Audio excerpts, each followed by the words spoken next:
Okay, ladies and gentlemen, we are here in DMP round one, the Polish Drift Series round one, and this is probably the strongest competition that happens in Europe after Drift Masters.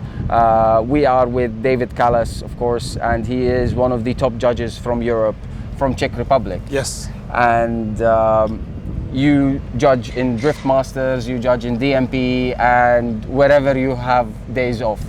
Yes, yes. No, you said it really nice. Like, yeah, that's the main thing. What I need to have like free time for it. Also, the FIA Intercontinental series or the competition round that they do once a year. I believe you'll be in Riga as well this year. It was not decided yet. We are discussing like if to leave the spot for somebody else that we are also making more experienced judges. Okay. But it is still in discussion. It's still in discussion. Excellent. Once it will be official, it will be official. Well, let it be there, but you have proved your presence in the judging scene across the globe. I mean, there are maybe a handful of people internationally in the whole global scene that are known to each and every drifter in the world. You're definitely one of them. Yeah. Vernon, Kieran are probably the most famous three, I would say, from Europe and Asia for the Middle Eastern culture, because our focus is to tell the Middle Eastern culture more about European drift culture. Okay. So that is the main goal of what we are trying to record, and having opportunity with you is to talk about more judging criterias and what are the differences about them. So let me start by asking you, DMP, because we're here today. Yep. What makes this series one of the strongest in Europe? That's actually quite a long story. It started almost 3 years ago when the old DMP series was for sale, and Kuba Przegoński decided to buy the series to keep it alive, because it was, to be honest, going down. The drivers were dropping out and it was not looking good with the series. And overall, Polish drifting was at that moment like not in the right spot, let's say. So he decided to go and buy that. And he was like, okay, I have the series, but I need people who will help me to build it up. Then he came and we spoke about it. And at the same time, I was actually dropping out from Czech scene. Because also there was some problems with the series and it was not working well. So I said, okay, that's actually a good time for me to step in. But I had like a couple of conditions to make it like the best series, like best national series in Europe. And he basically fulfilled everything. You can see it, like the TV here is really good. I had like completely free hand in case of choosing the judges, free hand in making the sporting regulations. And my goal was basically make Polish drifting great again, because in past Poland was one of the superpowers in drifting, but then it was going a little bit down, and there's like a lot of competitions here in Poland. Drifting is very popular here, but nobody was like putting it on next level. And this is something what we wanted to do. It's definitely not only my job, like definitely not. It's always a team. It's not definitely only work of Kuba, but Kuba was able to put together a really good team that this year he was able to step out, and the team is just keep on going, trying to do their best, and you can see that it's pretty good in what we are doing. I have to raise my hat to what I've seen this weekend. I mean, I don't see anything shy from any international level event, and this is considered a local event. Yes. I mean, the top local event, yes, but it's still a local event. And the organizing level, from the marshals, the team, the judging, the criteria, the live streaming, the whole 9 yards, everything about it is honestly top notch. Like I cannot flow it in any way. We're trying to be the best national championship in the world. And if you are trying to be best, everything needs to be best. So you need to be first harsh on yourself, and then it will come. About the regulations and the judging criteria, let's focus on the judging criteria. And how do you differentiate the judging criteria in DMP compared to Drift Masters? There are specifics which you need to keep for the national series. So every time when you're having series, and I was judging like all around the world, like in D1 Japan, I was in FD like a spotter, not like a judge, in Middle East too. And every time what I'm trying to do when I'm going abroad is to keep the essence of the local drifting. So in Japan you cannot take from them their initiation, because that's the spirit of the drifting. And this is something what we are doing also here. We are trying to keep it Polish. It needs to be Polish national championship. So also the sporting regulations needs to follow that spirit of Polish drifting, which is very focused on chasers, on chasing it overall, very close tandems, very aggressive drifting. And this is which the sporting regulations needs to follow. When in Drift Masters is more focused on international type of drifting, so you are trying to put more pieces of the puzzle together to make it work. Here you can be like a little bit more focused on one side. If, in your opinion, do you think it's a good starting point for anybody who comes from abroad? I don't want to be very specific to the Middle East, though I am kind of leaning there. If the guys want to fly into Europe in summer, for example, like how Nasser did this weekend, or maybe some other drivers doing the weekends after, do you recommend DMP to be one of the stops or their main stop? Oh, for sure. Like if they would like to increase their level, for sure, and they don't need to go directly into the Pro class, which is like very challenging. They can go also into the Pro 2 championship, which is making a lot of sense because we've been like very focused to make the Pro 2 championship. They're running on the same tracks, same criteria, same everything, but the cars are different. So they're having like unified tires. That's why they can have like lower power. The cars doesn't need to be so much expensive. You can run 6 to 8 runs in a row. So training is like way more seat time. So this is like seat time oriented, getting experience oriented part of the competition, the Pro 2. Or semi-pro it's called here, and the Pro class is like very racing oriented, results oriented part. Understood. So you recommend, if you're flying in, like myself, I fly into Europe, I want to have a holiday for a few weeks with the family or so on. Okay, hello guys, I would like to drive your series. You recommend like a series like the Pro 2 in DMP, yes, to come and do one weekend vibe, have some fun with the family. Exactly. You would understand how all competition is working. It won't be like destroying your wallet. Or your ego also. Or your ego. And you will actually have way more seat time than if you would just go for the Pro class, very oriented on the results. And you will be going out from the competition itself, and you will understand what is European drifting about. You will have the same access to the judges. You will have the same access to everybody here. The only difference is that Pro 2 is running only top 16 and the Pro class is running top 32. Yeah, but that's cool, because even the competition level, because of the variants are lesser, so it makes sense also to run top 16. I don't think there is also the same number of drivers. Yeah, there is less drivers. There is less drivers also. Okay, because there is 50 drivers in the Pro class here. Yes. And that's insane. That's really nice. We would be able to have even more, but we are limited by the number. Okay, of course, time. Yes. I guess, yeah. Okay, so back to the criteria, yeah? So now when you're judging the semi-pro class and a driver like myself, let's say, okay, I started drifting a couple of years ago in the Middle East, and I think I am really good to have a new challenge, and I want to fly into Europe.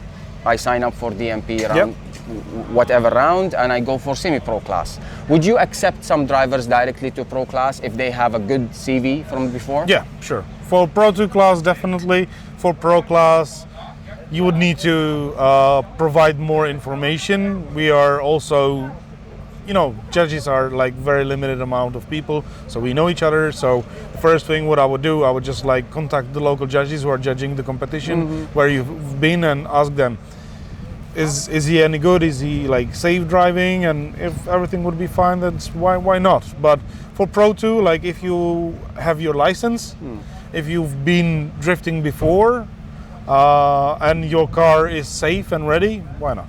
Okay, that's good. the subject is, in my opinion, is very important. Is the culture of events, and that has many categories underneath it. And when I say culture of event, in the Middle East, the culture of the event runs in a certain way. So the judging criteria, the expectation of the driver, the pits, the parc fermé, from where you get the water to where you start, to where you go to the start line, to how you get judged differs. Now, you've judged in different cultures. Yes. And I would like to tell, because my opinion, almost my viewers know it, but from your opinion, how can you explain that to the viewers? Okay, combining it to, or comparing it to Middle East. Not necessarily Middle East, but how different regions have different drifting cultures. Okay, yeah, that different. You don't need to discuss the culture itself. Yeah, okay. It's just the. It's strictness of the culture itself. Like in some places, if you come like later to briefing, nothing will happen. And there are cultures, if you will show up late on the briefing, like you are shame to your family and you will not be able to drive at all on the track itself. You know, it varies a lot. Also the way how you are approaching or drivers are approaching the organizers, what they are able to do or not able to do. The differences are way bigger than people are thinking. I think so, because I've been involved in the European scene for more than 10 years now. So I've seen a lot. I've learned a lot. Even when you ask a question, when you need something from someone in the Middle East, it's different than when you come to Europe. I don't know how it is in Japan. I haven't had that experience. That's like in Japan, the biggest problem was actually to push drivers that they are asking judges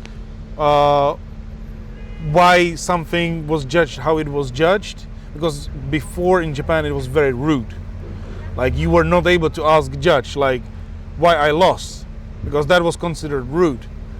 So to push the drivers that they are suddenly having possibility to ask the judge to let them information why they lost or why the qualification was not scored higher, what they should do better. That discussion was not existing there when I arrived to D1. That discussion was just not there. So when I started to introduce that type of discussion, they were very surprised, very hesitant in the beginning. Like some of them the more people who were like used to drive somewhere else, not only in Japan, they were like way faster to get on board. But those, like I would say, really Japanese drivers were like Nakamura, for example. Oh, Nakamura he's fine.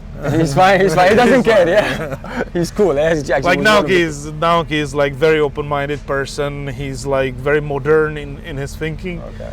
But also him, like if you compare it to Japanese, he's very open-minded. If you compare him to Europeans or Middle East, he's still 50-50. Oh, he's like not even close. Not even close. Wow. Okay.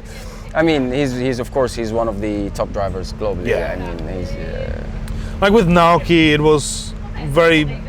This is something what I'm trying to do as a judge. If I see that there is a new driver from a different culture coming to event like Drift Masters or DMP or something like that, the first thing what I do is going to him. Normally I understand from which background he's coming, so I understand his style. And then I'm trying to explain him how to adapt his style that it actually works in the country where he is. And that's what we've been doing with Naoki. However, it was not possible to do it completely because he was not left foot braking at all. So we told him, hey, you need to do that. Like if you're not left foot braking, you're not competitive enough, especially on the chase position. In the big corners, we are looking for any variations of the angle. And if you're just like pulling handbrake a lot, there will be like a lot of variations.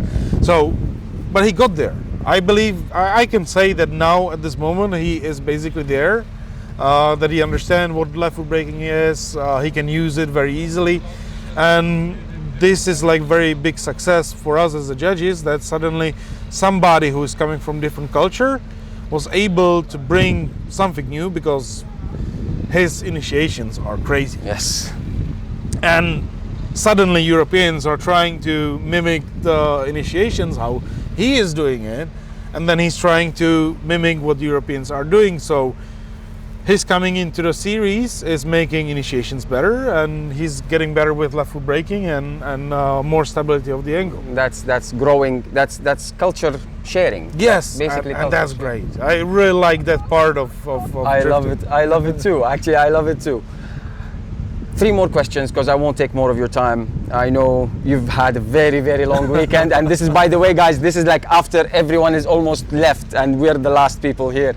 So thank you, David, for taking this time. But 3 more questions. First question is, what is your favorite rule? Oh, In any competition, regardless, like in a drift competition, when you are sitting in your judging tower, what is your favorite rule? oh, I know one. One more time. One more time? Okay, I love that one. But the organizers don't really like it. Yeah, no, nobody likes it, but I like it. Okay. Like the thing with one more time is that you're having 2 types of one more time. The one which you don't want to see again, and the one which you really want to see again. Yes, I know those 2 very, very well. Okay, question number 2. What would you do? What is your top 3 regulations that you will put for a growing community, for a growing culture of drifting? Oh, you're having very hard questions. For sure, lead to lead, chase to chase type of judging, that you are judging lead and chase towards each other, not lead to chase. Because still a lot of like starting series are still putting lead to chase together, and sometimes it is problematic because the difference, if you are going from 5 to 5 and then you have 6-4, suddenly it's 2-point difference. So the differences are really big. Sometimes it is working, sometimes it's not. So I would really recommend try to put that rule in and use lead to lead, chase to chase, but still keep in mind that without good lead there is no good chase. That would be the first one. Second, maybe it sounds harsh, but any type of rules which would push drivers that they need to be on the start line when the light is on.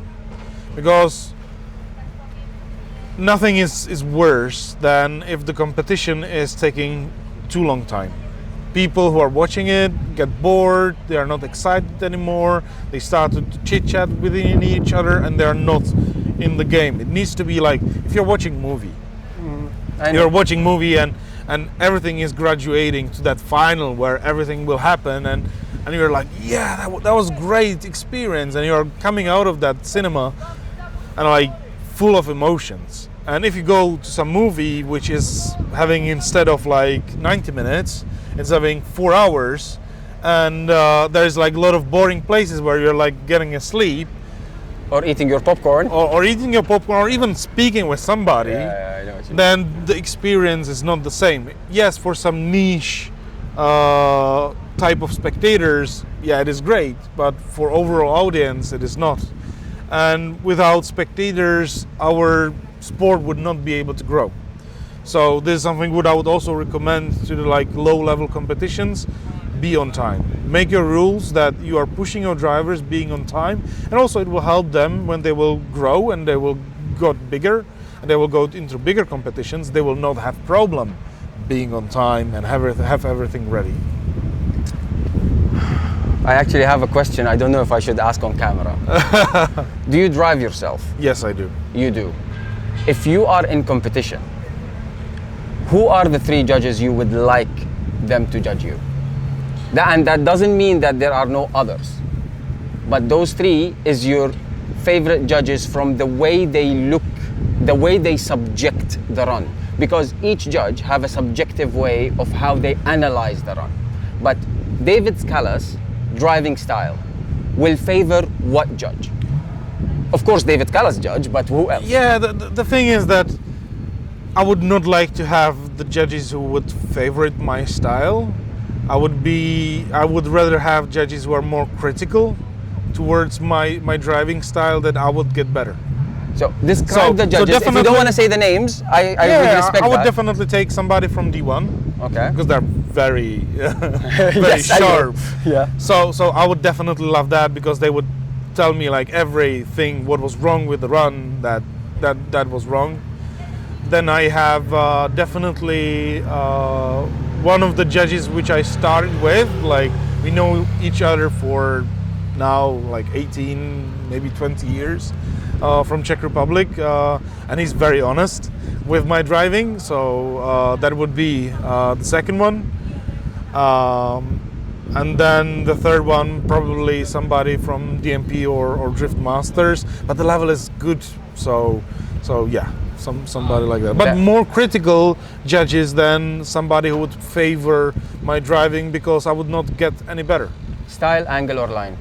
For me, Yes. style. Style is what wins. Yes. In your book, if you had, if you are to judge a run, Yes. okay, if you had a choice to choose style, angle, or line, Then I'm judging style. then you're judging style. Yes. Okay, that's the question. Yeah. And that in your books should weigh the most. No, line. Line should. Yes. Okay. Very good. David, thank you very much for your time. Really appreciate it. Really appreciate it. You've been so much added value to the whole drifting community globally. I mean, I'm trying my best. you but are, and your best is actually rewarding a lot of people. And we appreciate having you as a drifting culture, Thank you very much. as a drifting judge, and as an influencer in the sport, in my opinion. Thank you very much for your time as well. Thank you very much. Thank you. And watch that guy. Thank you.